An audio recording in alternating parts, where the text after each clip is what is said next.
Hello everyone, this is Rhythm Shrasthav, MBBS student of GSU Medical College Kanpur. So guys, like you all know कि अब यार UP state quota के round one के आप में से बहुत लोग एडमिशन करा चुके होंगे जिनको कॉलेजेस अलॉट हुए। अब बहुत लोग आप लोग में से जानना चाह रहे हो कि आप लोगों को कुछ ऐसा कॉलेज में ऐसा कुछ हुआ नहीं कि अपग्रेडेशन का क्या कैसे होगा।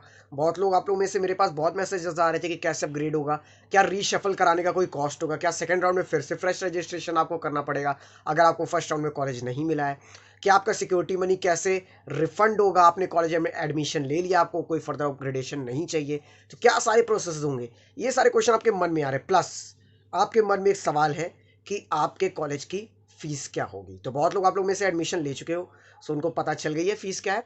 तो हम लोग इसमें पूरे कॉलेजेस यूपी के जितने मेडिकल कॉलेजेस हैं उसकी फीस बताएंगे और आपके सारे जितने फ्रीक्वेंटली आज क्वेश्चन है वो डिस्कस कर लेंगे। Okay, so before starting this video, आप में तो जो लोग 2021 के लिए प्रिपरेशंस कर रहे हो उनके लिए कल होने वाला है ट्यूसडे खास, क्योंकि अनअकैडमी लाया है toppers Tuesday learn with experts. इसमें क्या होगा, अलग अलग टॉप एक्सपर्ट्स आपको सेशंस लेंगे, कुछ आपके स्टडीज़ के बारे में डिस्कस करेंगे, कुछ टिप्स एंड ट्रिक्स के बारे में डिस्कस करेंगे। उसमें खास अट्रैक्शन ये है कि शाम को 6 बजे का जो होगा सेशन, उसमें AIR 17 रहेंगे नीट 2019 के और AIR 48 रहेंगे नीट 2020 के। सो वो लोग टिप्स एंड ट्रिक्स शेयर करेंगे तो how to score 700+। Okay, so those who wish to join that free session, वो लिंक डिस्क्रिप्शन में आप जाके देख सकते हो, ज्वाइन कर सकते हो, लिंक बाकी डिटेल्स स्क्रीन पे। Okay, so coming back to our topic, अब हम लोग फ्रीक्वेंटली आज क्वेश्चंस आपके डिस्कस कर लेते हैं। तो आपका सबसे कॉमन क्वेश्चन आप सबका है कि आपने कॉलेज अलॉट आपको हुआ, अब अपग्रेडेशन के लिए क्या करना रहेगा। कॉलेज में तो आपने कुछ नहीं किया, अब क्या होगा, कैसे होगा। तो आपको क्या करना होगा, सेकेंड राउंड में आपको फिर से चॉइस फिलिंग करनी होगी। इसके लिए आपको कोई फ्रेश रजिस्ट्रेशन नहीं कराने हैं, ठीक है। आपको क्या करना है, सेकेंड राउंड में जब चॉइस फिलिंग ओपन होगी तो आपको अपना ओपन करना, मान लो सपोज आप पा गए हो एमएलएन पा गए हो, ठीक है, आप मोतीलाल नेहरू प्रयागराज पा गए हो। अब आपको क्या है, आपको ग्रेडेशन के लिए ट्राई करना है for GSVM RML and KGMC, ठीक है। GSVM RML की मतलब आपकी चांसेस मान लो बन रही है। ओके, सपोज आप इस सिचुएशन में हो तो आप क्या करोगे, सेकंड राउंड में आप क्या फिल करोगे, हायरार्की के हिसाब से ही फिल करोगे, लाइक KGMC देन RML या GSVM जो भी आप प्रेफर कर रहे हो, ठीक है, देन द थर्ड वन, इन दोनों में से डिसाइड करके। ओके, सो आपने क्या किया, ये 3 कॉलेजेस फिल कर दिए। अब आपकी जो प्रोबेबिलिटी होगी वो आपको बेस्ट कॉलेज है उसमें प्रोबेबिलिटी होगी वो आपको मिल जाएगा। अब बहुत लोग आप लोग में से बोले थे यार सीट्स बहुत कम बाकी है, 62 सीट्स बाकी है, ऐसा न्यूज़पेपर में छपा है। हाँ, हो सकता है कम सीट्स बाकी रहती, कम सीट्स रिजर्व रहती है। आप लोग में से बहुत लोग डर जाते हो भाई, ऐसा होता है कि ऑल इंडिया कोटा के थ्रू बहुत लोग कॉलेजेस ले लेते हैं, अपना ये सिक्योरिटी मनी फोरफीट करा के भी स्टेट के कॉलेज छोड़ करके ऑल इंडिया कोटा के कॉलेज ले सकते हैं। और प्लस ऑल इंडिया कोटा के सेकेंड राउंड के बाद बहुत सीट्स स्टेट्स को रिवर्ट होती है, ठीक है, बहुत सीट्स स्टेट को रिवर्ट होती है। सो वो सब भी ऐड हो जाएगी, तो लमसम जो आप चॉइस फिलिंग करोगे तो आपको ये सारी सीट्स दिखेगी। सो उसके लिए कोई टेंशन लेने की बात नहीं है। हाँ, तो हम लोग प्रोसेस जान रहे थे अपग्रेडेशन का, तो आपने क्या किया, चॉइस फिलिंग कर दी, KGMC मान लिया आपकी रहा, KGMC RML और GSVM आपकी प्रियोरिटी रही, आपने भर दिया। अब क्या होगा, तो आपको जो बेटर चांसेस होगी, अगर आपका अपग्रेडेशन पॉसिबिलिटी बनी, मान लो आपको GSVM अलॉट हुआ तो आपका पुरानी सीट आपकी अब वेकेंट हो गई। जैसे ही आपको GSVM अलॉट हुआ, आपसे नीचे वालों के लिए वो सीट वेकेंट हो गई, MLN वाली आपकी जो सीट थी वो वेकेंट हो गई। अब वो एक्सेस कर सकते हैं। तो इसका मतलब क्या होगा, आप अलॉटमेंट लेटर आप जब डाउनलोड करेंगे तो आपको लिखा होगा लास्ट अलॉटेड कॉलेज और आपका करेंटली अलॉटेड कॉलेज, ऐसे लिखा होगा, ठीक है।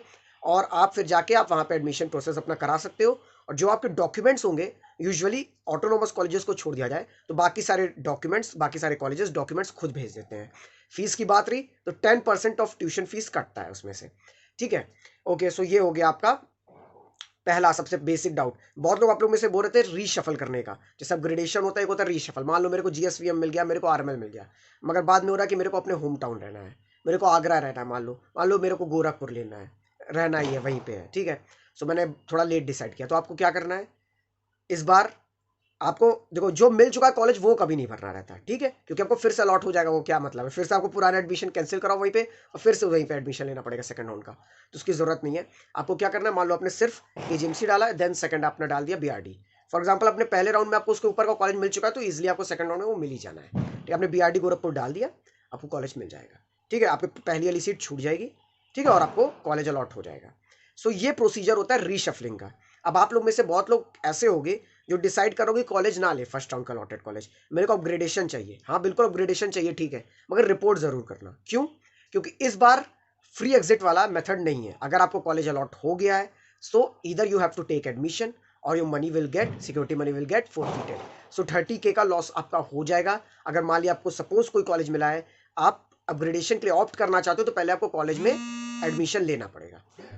और बहुत से लोग आप लोग में ये जानना चाह रहे थे कि आपको अगर कॉलेज अलॉट हो गया है तो आपका सिक्योरिटी मनी कहाँ से मिलेगा, कैसे मिलेगा। तो देखो यार, जो कॉलेज अलॉट हुआ है वहाँ पे आपका डीडी जो आपने जमा किया था डॉक्यूमेंट वेरिफिकेशन के टाइम, वही सेम डीडी आपको 2-3 महीने बाद आफ्टर एडमिशन आपको वही कॉलेज में आ जाएगा। आपको जाके कॉलेज के स्टूडेंट सेक्शन से आपको ले लेना रहेगा। ओके, ये हो गया। और जिनको कॉलेज अलॉट नहीं हुआ है उनका पैसा डायरेक्टली अकाउंट में रिफंड आएगा। ठीक है, तो इसके बारे में कोई टेंशन नहीं लेना है। और अब आइए चलिए डिस्कस करते हैं fee structure of all UP government medical colleges. Okay, so देखो यार, यूपी गवर्नमेंट मेडिकल कॉलेजेस का फी स्ट्रक्चर कुछ ऐसा है कि यार देयर आर 3 कॉलेजेस जिनका फी स्ट्रक्चर ज़्यादा है। ठीक है, बाकी सबका लंप सम सेम है। एग्जैक्टली बता पाना डिफर कर जाता है क्योंकि यार सब जगह की छोटी मोटी फीस अलग होती है। ठीक है, एग्जैक्टली मैं आपको ट्यूशन फीस बताऊंगा। ठीक है, हॉस्टल फीस लमसम आइडिया दे दूंगा। मेस फीस हर जगह लगभग बराबर होती है, आसपास होती है। ठीक है, 2500 से 3500 पर मंथ के बीच में होती है यूजुअली। ठीक है, सो दिस में वेरी। ओके, सो हम लोग स्टार्ट करते हैं। देखो कहाँ कहाँ अलग अलग फीस है। लाइक केजीएमसी की फीस है, ट्यूशन फीस 53,600 रुपीज़। ओके, ये ट्यूशन फीस होगी। हॉस्टल का वहाँ पे 6000 लगता है फॉर अ ईयर। ओके, बात करें अगर आरएमएल की, तो आरएमएल की 61,600 फीस है। हॉस्टल का 20,000 लगता है और प्लस कुछ एडिशनल चार्जेस है। ठीक है, ये हो गया मतलब 81,600 हॉस्टल मिला के हो गया। और केजी का हो गया 59,600 हॉस्टल मिला के। जिम्स नोएडा की बात करें, GIMS Kasna to be precise. Okay, so उसकी फीस सबसे ज़्यादा यूपी में, बहुत ज़्यादा फीस है। 83,600 फीस है। और उनका लगता है 36,000 हॉस्टल का। सो एसी हॉस्टल्स नहीं है।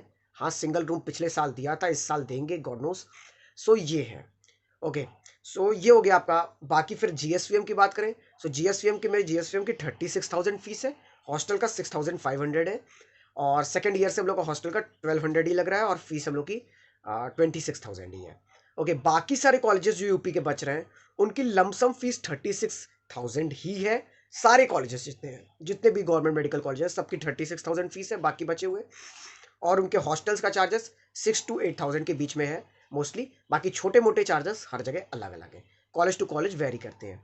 बाकी और क्या आपके एडिशनल चार्जेस होते हैं। सो बाकी आपका मैस का चार्ज पर मंथ खर्चा आएगा। बाकी आप जो लॉन्ड्री लगवाओगे वो आपका पर मंथ खर्चा आएगा। बाकी सारी चीज़ें जो कॉलेज की है, जो आपने जिस चीज़ की फ़ीस दे चुकी है, लाइक इलेक्ट्रिसिटी की आप दे चुके हो, आपने जिम की दे चुके हो, लाइब्रेरी की दे चुके हो, तो इस सब का आपको कोई अलग से पैसा नहीं देना रहता है। सो ये पूरा है कि मतलब यूपी में आप आराम से पूरे एमबीबीएस आप, अगर जिम्स नोएडा को मैं हटा दूँ, आरएमएल भी थोड़ा सा कॉस्टली पड़ता है और लखनऊ में तो फिर खर्चे आपके, अगर छोटे मोटे आप बाहर भी खाने जाओगे तो काफ़ी महंगा पड़ेगा अगर उस एरिया में जा रहे हो। ठीक है, वरना है बहुत ऑप्शन है। मैं अगर जिम्स कासना को हटा दूँ एक साइड, तो बाकी सारे कॉलेजेस का लगभग एमबीबीएस, पूरा एमबीबीएस 5.5 साल में आपका अराउंड 3.5 लाख में पूरा हो जाएगा। प्लस यूपी गवर्नमेंट स्कॉलरशिप देती है। ठीक है, यूपी गवर्नमेंट स्कॉलरशिप देती है। लाइक आपकी जितनी भी रिफंडेबल फीस होगी, लाइक आपने 36,000 जमा किए तो उसमें 24,000 रिफंडेबल फीस है। और जैसे जिम्स कासना के तो पिछले साल लास्ट ईयर स्कॉलरशिप आई नहीं थी। ठीक है, सो ये क्या होता है, उतनी रिफंडेबल फीस आपकी आ जाती है यूपी स्कॉलरशिप की तरफ से। और बाकी कुछ एक्स्ट्रा पैसे आ जाते हैं, डिपेंड करता है कि कितना सरकार के पास फंड है। मतलब 10,000 ऊपर से आ सकता है, 12,000, 14,000, it's up to them only. उसके बारे में गारंटी नहीं ले सकते, मगर हाँ रिफंडेबल फीस आ जाती है।